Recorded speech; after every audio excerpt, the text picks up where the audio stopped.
Good morning, everyone. This is Mike Kollin at MikeKollin.com. First of all, I want to say Merry Christmas to all of you, even if you are alone right now, which I'm sure some of you are. It is just past 6 o'clock in the morning out here in California, and I wanted to get up early to make a video and give you some more good stuff. Tell you what, if you guys want to talk, go ahead and I'm going to give you my phone number. So it's my business number, so it's on my website. I'll talk to you for 10-15 minutes, maybe a little bit longer. Maybe 5-10 people today. Maybe not 10, that's a lot. It's 415-747-8598. And if I don't get to you, if I can't answer the phone, then please forgive me. It just means I was a little bit overwhelmed. All right, here's the deal. You know what I realized? I'm not going to be available from about 10 or 11 o'clock until probably 6 or 7 p.m. tonight. So if you get me early in the morning, great. If not, let me know if we can talk tomorrow. I'll call you back, okay? Okay, quick edit. I'm uploading this a lot later than I thought I was going. It's 9:45 in the morning already. So tonight is good, Christmas, or tomorrow morning. So anytime after 7 p.m. California time, or anytime tomorrow morning, and I mean early. It could be 4 a.m. in the morning if you want, up until about 10 a.m. California. Okay, so this video is going to be about, let's see, it's not really a dream. It's something like a message or a teaching that God just gave to me, and it really goes in line with what I've been teaching especially the last 3 videos plus. Sorry, I had to cough there. So I'm also going to share, it's kind of a vision. So that one was essentially like a vision. It really wasn't a dream. I was asleep, but it was a lesson. It was really clear. It's right in alignment with what we've been talking about.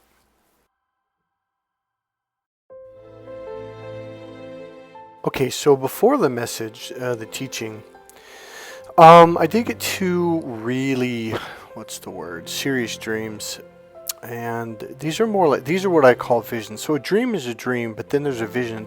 Visions are like real, like you're there. It's very like clear, like colors, sounds, feelings, everything. So that's how I know the difference between a dream or a vision. So I believe something is about to happen, and it's kind of vague, but there's a secondary part to it, and I'm not quite sure of the connection. The first thing that's going to happen in the world is going to affect the second one, and that's the clearest part I have. It's going to affect the churches. Now, the first part I'm not clear on. It's possible that it's just going to be my shift. I think it's going to be a worldwide shift, but it could be a shift that I'm about to go through. Okay, so I'm going to leave it at that because it wasn't very clear. So I could be the it that I was talking about.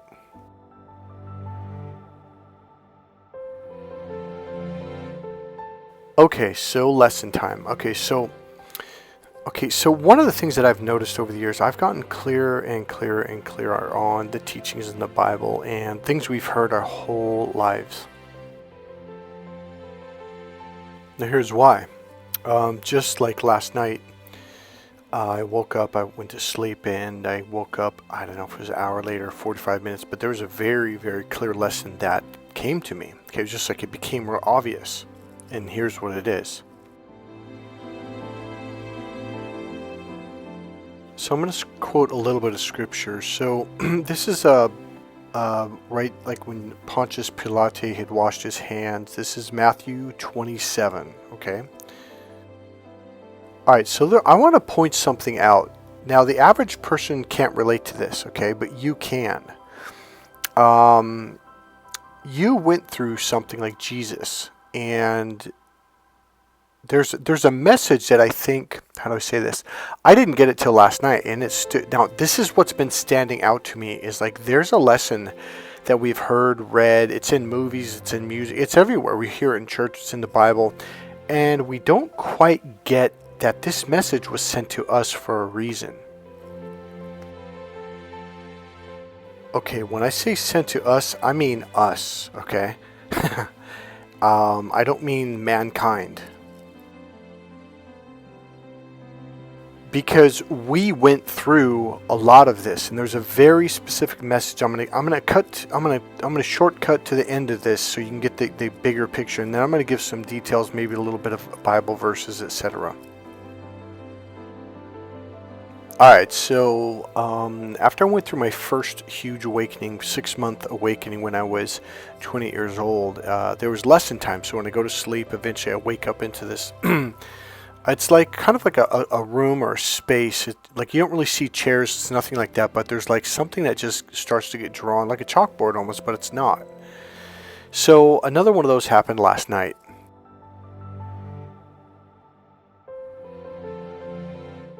So essentially Jesus was being tortured and he was put up on the cross, and this is what I was seeing or witnessing, okay? And there again, it's very symbolic. Now the message that came to me, or before the learning, I want to say this, it was like, but he didn't do anything.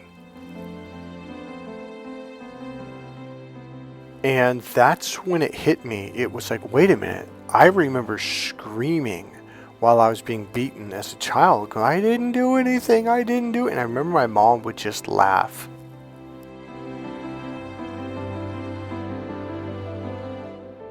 And for a lot of you, this is very true, whether it was physical beating or the mind games they play, or they chastise you, they yell at you, and you're like, wait a minute, what did I do wrong? And they might even like not suspend you, but ground you for a week. And you're like, but I didn't do anything. Oh, I'll talk back, I'll give you another week. And you're like, I did, and you're like, I didn't do anything. And so I remember hearing that child voice of mine in the back of my head while I was witnessing this vision last night. And that's exactly the purpose of all of this.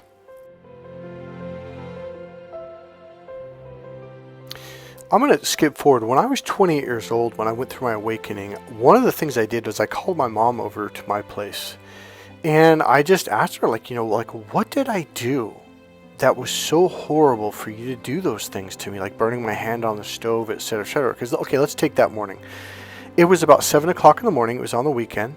We lived in a big Victorian house. I was on the first floor. And the stairwell that goes up, we had two actually, it kind of winds around. Now you gotta understand there's carpet, wall-to-wall carpet. All of our furniture had like cloth covering. So it was a very soundproof house, so to speak. And when you went up the stairs, you couldn't hear what was going on downstairs unless somebody was screaming or yelling or fighting or something. One of the reasons I got up so early on the weekend was because it was the only time that there was peace in the house. And all I had was a bowl of cereal. I didn't cook anything. I wasn't banging plates around, pots and pans, nothing like that. It was just a bowl of cereal and milk and a spoon. And I was purposely being quiet because I didn't want anyone to wake up. But I knew on the weekends everyone slept in, especially my mom, because she worked late nights. She was a manager or waitress of a restaurant at the time. So my hand got burned on the stove. I went into shock is what I did. I remember I put my hand in, so she looked at me. And I think I asked her for help or something, and she just turned around laughing and walked out. So I put my hand in the ice box. That's the stupidest thing, because my hand was bubbled up. And the ice stuck to it, and when I pulled the ice off, it ripped the skin off. Okay, sorry for being so graphic. And that's when I passed out because I didn't know what else to do. So when I confronted her, I'm like, I don't understand. Like maybe I have a bad memory, but I thought I was like the quietest kid, and I was good, and I got good grades, I stayed out of trouble, and etc. And she said, yeah. She goes, and she went into her perfect Michael, had to be perfect. Michael was perfect with it, blah, blah, blah. And I'm just kind of looking at her like, wait, is she upset? Like I just couldn't understand. Like was she mad because I was a good kid? Like I didn't get it. And here's the thing. This is what I'm trying to. This is the whole point. All right, let me read this off first, and then I'll come back to this. So here we are, Pontius Pilate. Some people pronounce it Pilate. I pronounce it Pilatus or Pilate.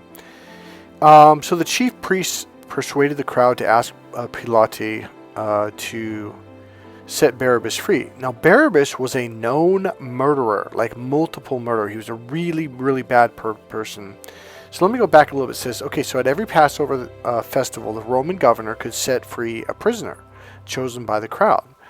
Pilate asked the crowd whether they wanted Barabbas or Jesus set free. The chief priest persuaded the crowd to ask Pilate to set Barabbas free and have Jesus put to death. Now think about that. Here we are, chief priest, telling the crowd to convince Pilate to release Barabbas. It says they shouted for Pilate to crucify him. When Pilate saw that a riot might break out, he washed his... Now this is important. He washed his hands in front of the crowd and said, I am not responsible for the death of this man. Now, why did he say that? It's because he couldn't find any law that he broke. And that was the whole purpose of him washing his hands. Like, he's done nothing wrong. Like, why? And now, when he was up on the cross, remember when one of the thieves, and hold on, let me look it up. I'm going to try to see if I can find it first. Hold on. Okay, I found it. So they're hanging up on the cross with the thieves, Jesus is, and it says, and there was also a superscription over him, this is the King of the Jews. And one of the malefactors, one of the thieves that were hanged, railed on him, saying, Art not thou the Christ? Save thyself and us. But the other thief answered, and rebuking him said, Dost thou not even fear God? See, thou art in the same condemnation, and we indeed justly. For we receive the due rewards for our deeds. In other words, saying we are thieves and we got caught and we are receiving the due reward for what we've done. In other words, are being punished for it. And then he says, but this man hath done nothing amiss. And he said, Jesus, remember me when thou comest to the kingdom. And he said unto him, verily, Jesus said unto him, verily I say unto thee, today thou shalt be with me in paradise. So, what I'm trying to say is this. That day when I was 28 years old came back to me when I was watching this vision, and my mother just laughing at it, and then getting very, like a little demon, like just very upset, yet laughing at the same time. Like, oh, you always had to be perfect. You always this and that. And I'm looking at her like, what the hell? Like, it didn't make any sense. Why would my mom be mad at me because I didn't get arrested? Why would she be mad at me because I got good grades? Why would she be mad at me because I worked hard, etc., and did well in sports? Like my brain, I'm looking at her like, wait, what? So let's go on a little bit more about Barabbas. So Barabbas was this murderer, and they knew it. Everyone knew who Barabbas was. So essentially, the chief priest persuaded the crowd to ask Pilate to set Barabbas free, and they did. So when Pilate saw that a riot might break out, he washed his hands in front of the crowd and said, I am not responsible for the death of this man. The whole crowd answered, let the responsibility of his death fall on us and our children. Then Pilate set Barabbas free and handed Jesus over to be crucified. So here, even the governor, Pilate, the ultimate authority, saying, I can't find anything that he did wrong. So in Matthew 27, verse 23, it says, and the governor said, why? What evil hath he done? But they cried out the more, saying, let him be crucified. Now I want you to think about this. It wasn't just the priest. It wasn't just the head people. It was the entire crowd of people. They wanted him dead. They wanted him humiliated. They want him to be sexually assaulted. And that's what a lot of you don't understand. Jesus was sexually assaulted. That's something that's kind of been hidden or not spoken. It's all about humiliation. It's all about degradation. It's like degrading God. You are God's children, and they are humiliating you. They are beating you down. Here's my point. Are you starting to see a parallel with your life? When you were in absolute brutal pain, they laughed at you. They turned away from you. They walked away as if you were nothing. So, after Pontius Pilate turned him over, it says, and they stripped him, and they put on him a scarlet robe, okay?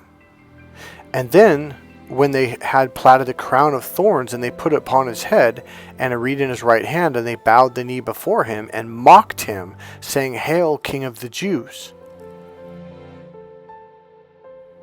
My overall message for you is this. You went through this. You were mocked. You were humiliated. You were degraded. You were, some of you, sexually degraded. You were humiliated. You were physically beaten. You were tortured. You suffered tremendously. And they just laughed at you. Does this not sound familiar? See, Jesus is the symbol of you and what you went through. You are in parallel. You are, like I said in my last video, you are in lineage with Jesus. The part that stood out the most to me during this vision I had last night, it was the part when it was like he didn't do anything. And it just like it hit me like a ton of bricks. Like, God, how many times have I cried out while being beaten or laughed at or humiliated or grounded?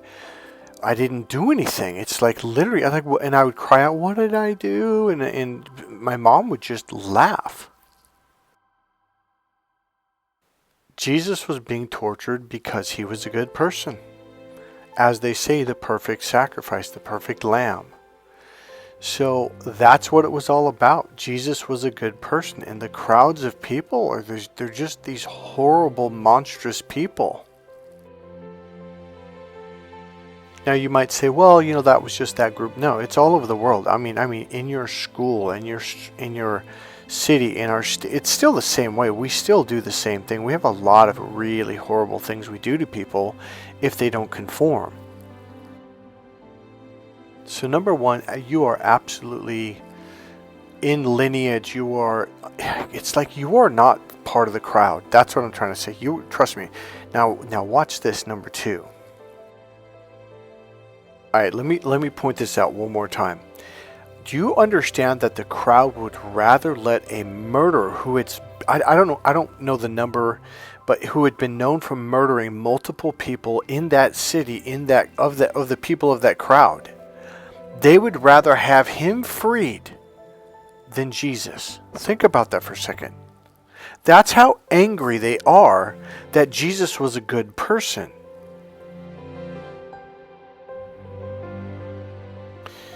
Number two, now this is something that I bet what I'm about to share with you, you're going to be like, wow, I never saw it from that perspective. So, you know how over the last, couple months or maybe even longer than that, maybe 6 months or so, I've really stated like that, look, there's a them and there's an us. There are angels, there are demons, there are fallen angels, there are empty souls, and then there are God's children, humans. Now, when I say humans, I mean God's children, okay? So you got to understand, you look at the world and you think, oh, they're all humans. No, they're not. They're not. There is these really messed up demonic narcissists. There's empty souls. There's fallen angels, etc. They are not you, and you are not them. We are separate beings. Even up on the cross, the thieves were basically laughing at Jesus too, except for the one thief who had, spoken kindly, said, "Hey, we're getting paid for what we've done wrong. We're being punished. This man's done nothing." And he basically asked Jesus to remember him, and Jesus said, "By the end of the day, you and I will be in heaven," etc. So yeah, sure, that thief did a bad thing, okay? I don't know if getting hung up on a cross to die is probably a just justice. It's a little bit too much in my opinion. But here's the point. Even though he was up there on the cross and he was a thief and he admitted it, he's one of us. You can tell by the spirit of his heart. He looked at Jesus and was kind and was compassionate, was understanding. The other ones weren't. The crowd was not. The crowd literally set a murderer free. A known murderer who admitted, and everyone knew that he was a murderer. It was never a secret.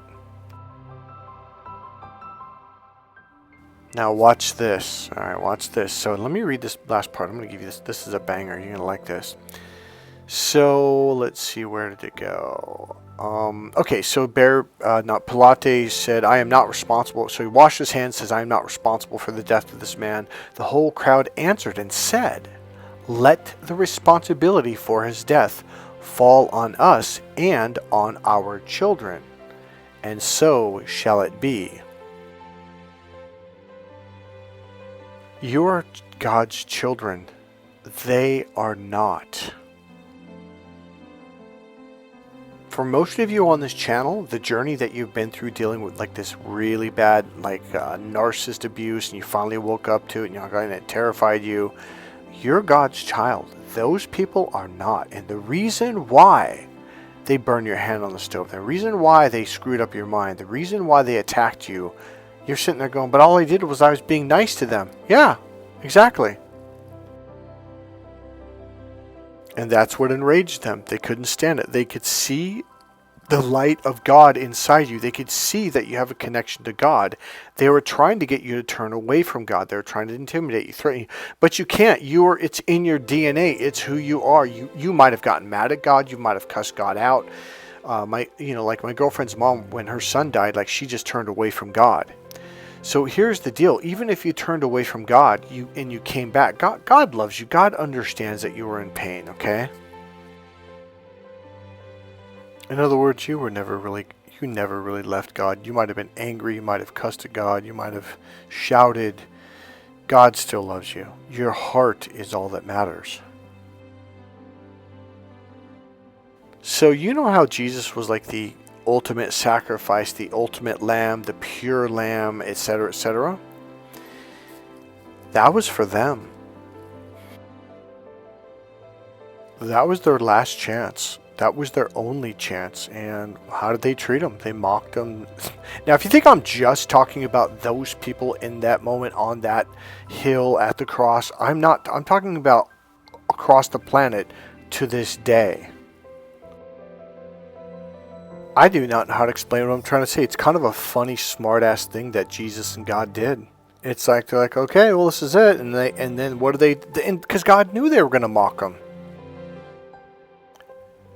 If you look upon the world right now, all those people, it's the same people. It's the same DNA. It's the same lineage. They are all part of that group. They have not accepted Jesus or the forgiveness or anything. They're not going to heaven.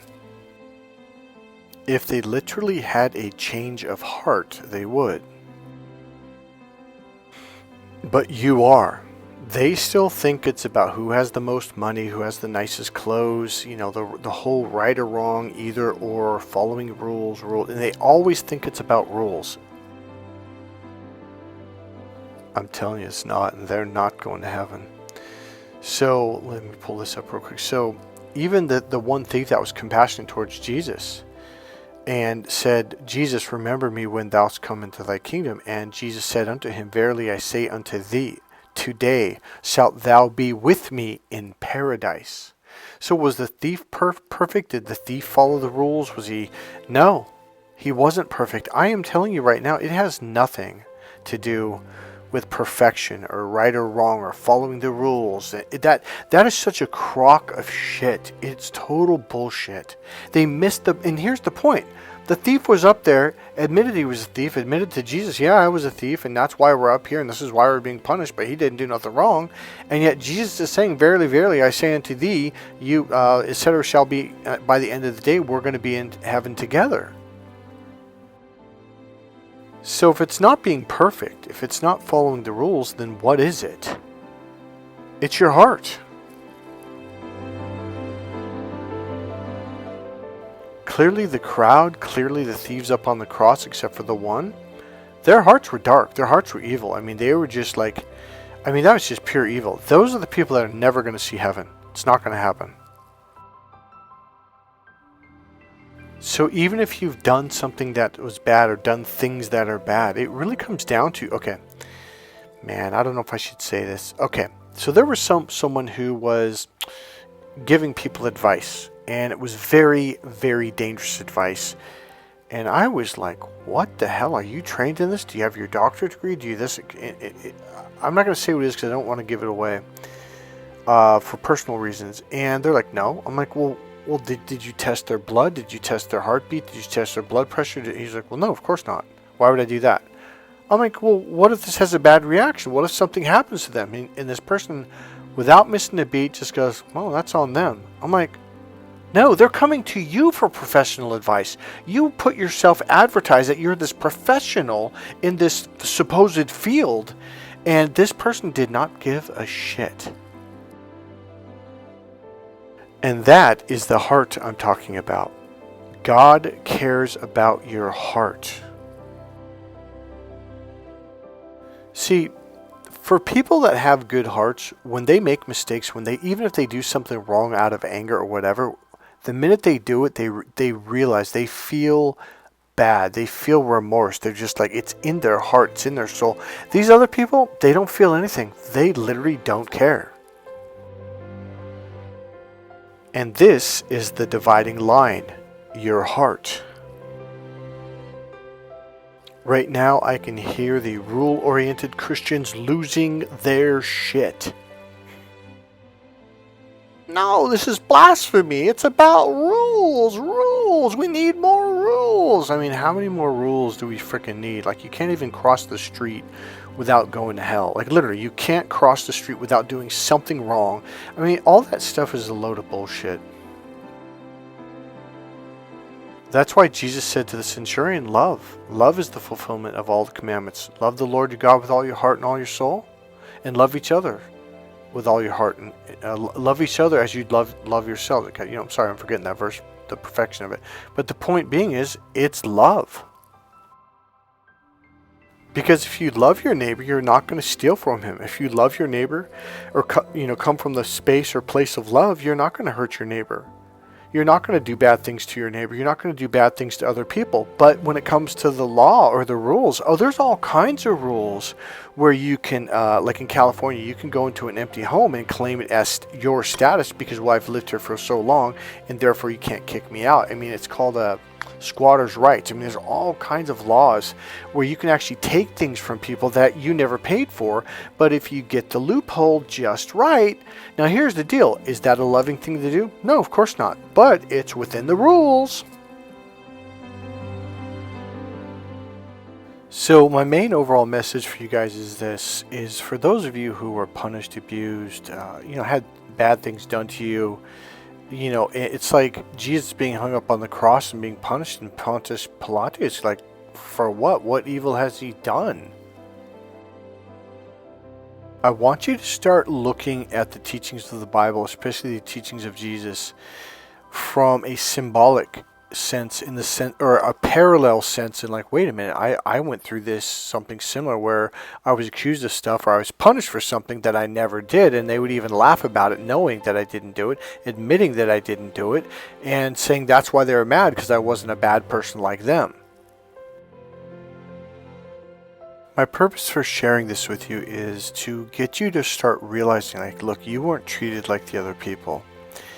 And that this is an absolute parallel with Jesus and what he went through, to get you to have a sense of freedom from worry about, are you going to heaven or going to hell? You are going to heaven. You are in parallel with Jesus. One thing you have to realize is this is in your DNA. You were born with this birthright. This is who you are. This is what you are. For them to think, like they can beat it out of you, humiliate it out of you, it's like, it would be like taking, sticks or bats and beating an ox to try to get it to change into being a hamster, into being a dog, or into being a monkey. It's like, you can beat it and humiliate it and lie to it and every little trick you can think of. It's never going to change. It is what it is, and you are a child of God. You are what you are. Alright guys, God bless you. I hope this helps you feel better, and I hope it enlightens you onto the path that you've always been on. That you chose the right path, even if you didn't realize you were doing it. Alright guys, thank you very much for listening. If you like this video, go ahead and click subscribe, click the like button. If you want, go ahead and make a comment, and if you feel comfortable, if you want, go ahead and make a donation. There's a PayPal link right there in the description box. God bless you guys. I'll see you guys soon in the next video. Bye.